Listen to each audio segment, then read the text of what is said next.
First of all, you have to be able to pass a DOT physical in order to drive a truck. If you can't pass a DOT physical, even if you can pass your testing to get a license, no place is going to hire you without that, because it's federal law that you have that physical card. If you're diabetic and you depend on insulin shots to regulate your blood sugar, you're probably not going to be able to drive a truck. There may be exceptions to this. You can check with your local providers of licenses or your doctors, but in general, it is harder to get an exception for that. Also, if you have a medical condition that causes you to lose consciousness, such as epilepsy or seizures, you're probably not going to be able to get a license. The government looks at that as if you're driving an 80,000-pound vehicle down the road and that's when you have a seizure and you lose consciousness, or whatever condition it is that causes you to lose consciousness, you're going to wreck that 80,000-pound vehicle going down the road and probably hurt someone in the process of doing it, if not kill someone. There's various other conditions that require an exemption.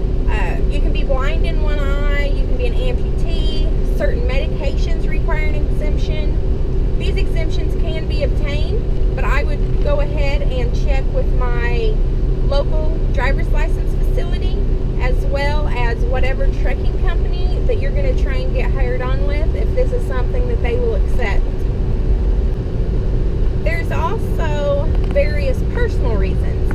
If you and your spouse can't be in the truck together, then one of you is going to be at home. If your woman is at home and you can't be away from her for a month or two at a time, and she can't be away from you for a month or two at a time, then truck driving is not for you, because you are going, especially starting out, you're going to be out on the road for a while and then come in for 4 or 5 days at a time and then go back out for a month or two. So if she can't survive without you being home, then driving's not right for you. Also, the trucking industry is not for people who need a pat on the back and to be told they're doing a good job.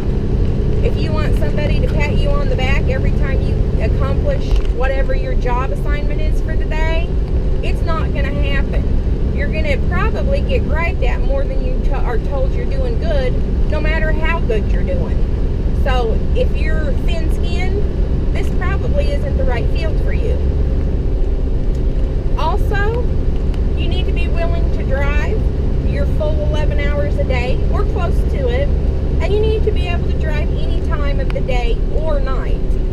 I know people may not especially like driving at night, but if you are somewhere and you're getting loaded and you have to end up waiting there, you don't get loaded till 6 o'clock at night.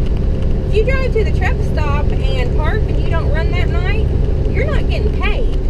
If you're not running the hours that you can run and the miles that you can run, there's no point in being out here. You're wasting your time. If you're just going to take a 24-hour break because you didn't get loaded until that evening. And if you can't drive a car, you shouldn't be driving a truck.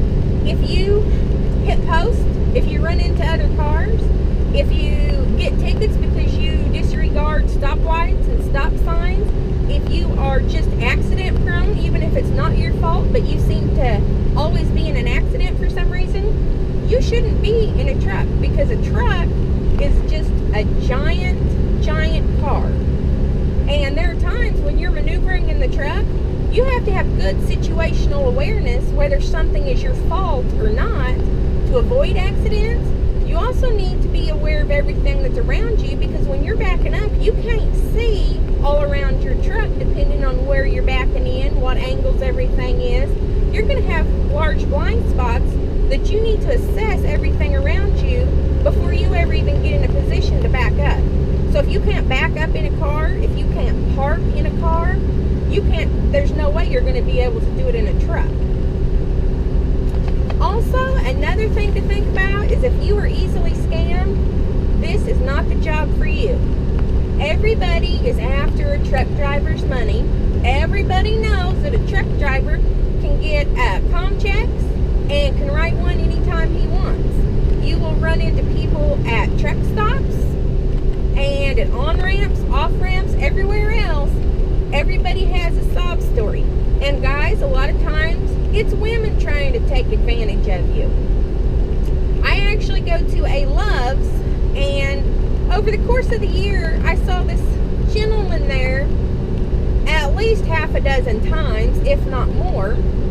And he had a CDL, he had a Kentucky license, but the truck stop was in Tennessee. All he was doing was trying to get enough money to get a motel room. He was going home to Kentucky, and his car was getting fixed, and he just needed a little bit of money for the night while his car was getting fixed so he could stay somewhere. Well, I kept seeing him, and after a year, I said, well, buddy, it's been an awful long time you've been trying to get back home to Kentucky. How exactly have you not made it yet? You could have walked there by now. And he laughed and chuckled and giggled and just went on. It didn't bother him that his scam was up, because there's, you know, a couple hundred other trucks a day coming to that same truck stop, and he's going to get a couple bucks or $5, maybe even $10 if somebody's feeling generous from, you know, 10, 15, 20 different trucks. He don't care if he don't get it from me. There's a whole other stream of trucks coming in there. And also, he has stepped up his game. Now he's walking around with a cane. But if you watch him when he goes back to his car, he throws the cane in the trunk and walks around. He don't need it. It's just a prop so us truck drivers will feel sorry for him. Now, I'm not saying that everybody on the road that's begging or homeless or whatever is trying to scam you, but a lot of them are. You see backpackers that have expensive gear that are choosing to backpack / walk around the country that are begging. You know, their bags on their back cost more than my shower bag and the bags that I bring wearing, you know, Columbia gear. You know, that stuff's not cheap. They're not needing money. They're out there for an experience, and they're just wanting you to give them some money. Also, a lot of times, if there's a woman there begging, she may have a man somewhere fairly close around. He's just hiding, so you think you've got a chance with her. So, make sure you're watching for the scammers. Don't get taken in by them if you go out on the road. Now, with all that being said, I actually recommend to most people that truck driving is a good career path. In all actuality, I have a bachelor's degree, and I make more money driving a truck than I did with my degree. And it's less stressful. When I get out of the driver's seat, I'm done. At my old job, I might go home and think, oh man, did I fax that paper in? Did I send that paper to so-and-so? Did I sign this? Did I file this away? And if I took off a day, if I took off a week, if I took off a month, every bit of my work was sitting on my desk when I got back to work for me to make up. So even though I was off, I didn't actually get out of any work. I just made it harder on myself later. So I do recommend driving. If you're self-motivated, you can make your own work schedule. You can work without direct supervision. This is a good job. Nobody's going to be calling you and telling you to get up and go to work. You have to be able to do that yourself. I highly recommend, if you're a single person, you can put your stuff in storage or sell it, whatever you choose to do, and you can live in your truck for a while.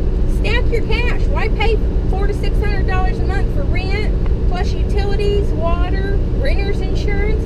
Put your stuff in storage, live in your truck for a year. Imagine not having any bills except maybe $50 for your storage unit for a year. And when you take home time, you can take home time anywhere. If you want to go out to California to Comic-Con or some music festival, or you want to go to Boston for Halloween, you can request to go up there. Stop at a truck stop, rent a car for a couple days, and you can do whatever you want.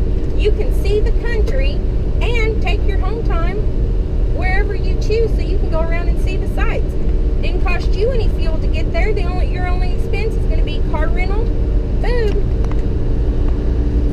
and that's really it for this video. Like said, I do recommend it to people. I think as long as you can manage yourself, you're responsible, you can do what you need to do without supervision, you'll be good to go. There's some stuff to learn driving a truck. There's different companies. Some are great companies, some are not so bad. You need to do a little research, get with a good company, and you can make good money out here on the road doing the same thing that I'm doing every day. Make sure and subscribe to the channel, and we'll talk to you later.